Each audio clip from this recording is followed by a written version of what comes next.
Olá, pessoal. Como vocês estão? Bom, no vídeo de hoje, nós vamos explorar um livro que eu li tem mais ou menos uns 2 anos e esses dias eu revisitei, que é o livro Não Acredite em Tudo que Você Sente. O autor dele é o Robert Léhy. Ele é um PhD pela Yale e ganhador de prêmios, enfim, é um psicólogo bem conceituado. Ele trabalha com terapia cognitivo-comportamental. Então eu achei esse livro de uma linguagem fácil e contribuiu muito para mim. Eu quero compartilhar isso com vocês também, para a gente refletir um pouco em algumas ações que a gente tem, como é que a gente pode melhorar a cada dia. Esse é o objetivo. Meu nome é Liz Guilhermetti e bem-vindo. Bom,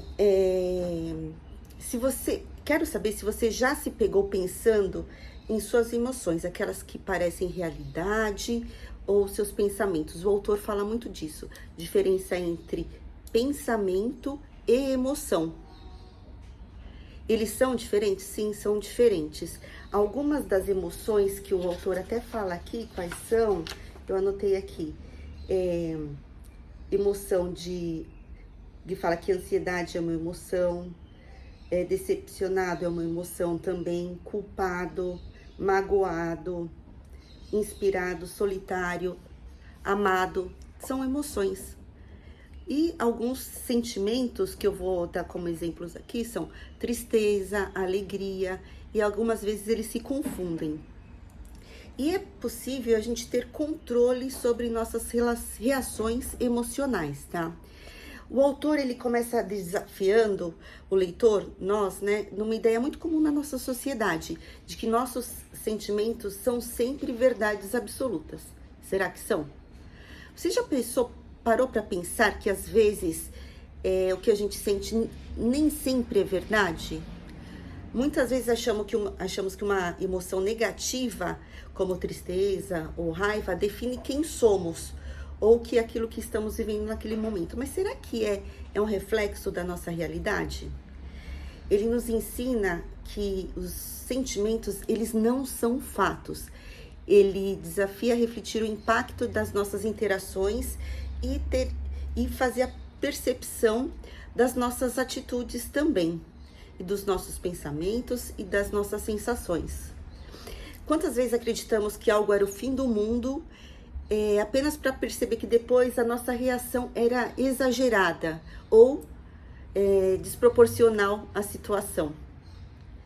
Então ele convida a gente a refletir que não existe um único ponto de vista, não existe uma única forma de ver as coisas, que a gente pode sim questionar esses sentimentos e olhar para eles de uma forma diferente, até uma forma racional. No livro, ele não fica só na terapia, na parte teórica, não. Tem vários exercícios aqui, então ele faz alguns questionamentos, ele faz algumas provocações, e a gente vai preenchendo. Isso que eu achei bem interessante, vai colocando ele de uma forma prática. O questionamento é uma ferramenta bastante poderosa. Ele comenta assim, um dos exemplos: eu nunca vou conseguir lidar com isso. Isso é um pensamento automático. Mas se a gente conseguir identificar, a gente pode mudar. Um outro exemplo que eu vou dar agora se a gente está para participar ou fazer uma apresentação e a gente começa a pensar, eu não estou preparado, vai dar tudo errado. Se questione, qual que é a evidência disso? Se você estudou, se você conhece sobre o assunto, qual a evidência que você tem que isso vai dar errado? Então, isso é a nossa mente que às vezes nos engana também. E ele fala também que uma coisa que eu achei bem interessante é a importância de pensar de forma crítica. Ele enfatiza a importância da gente cultivar esse pensamento crítico. Muitas vezes a gente está tão imerso nas emoções que aceitamos tudo como verdade, sem questionar. E quando isso acontece, os sentimentos negativos acabam ganhando o controle e dominam nossas decisões e ações. Então é por isso que é preciso estar bem atento. Um outro ponto que eu quero deixar aqui com vocês, que é a importância de ler livros de autoconhecimento. Esses livros ajudam a gente a pensar por um outro prisma. Então, sempre que tiver a oportunidade de ler um livro de algum especialista, que façam com que faça com que você possa ganhar mais experiência. E essa experiência que eu falo é uma experiência intelectual, é entender o ponto de outras pessoas, a opinião de outras pessoas. Então, bons livros é sempre bom. Sempre que lemos, a gente entra em contato com diferentes perspectivas, certo? E essas perspectivas fazem com que a gente questione as nossas crenças.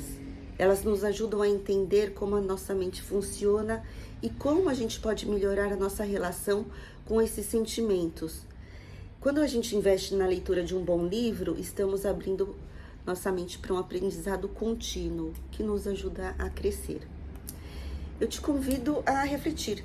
Quando foi a última vez que você leu um livro que realmente te desafiou na forma de pensar? Esse livro, Não Acredite em Tudo que Você Sente, é um livro bom, que faz a gente refletir. Então, se você quer uma dica de livro de uma linguagem simples, esse é um bom livro. É uma obra que deseja entender como a mente funciona e como os pensamentos podem distorcer a nossa visão. Então, se você sente emoções, todos nós sentimos emoções, pense sobre elas, para que elas não dominem a sua rotina, para que elas não dominem o seu dia a dia, para que elas não afetem o seu bem-estar. E como sempre, adoraria receber as impressões que vocês têm desse vídeo. Deixa um like, se inscreva aqui no canal. Para mais vídeos de desenvolvimento pessoal, livros bons, enfim, um bate-papo para que a gente melhore a cada dia.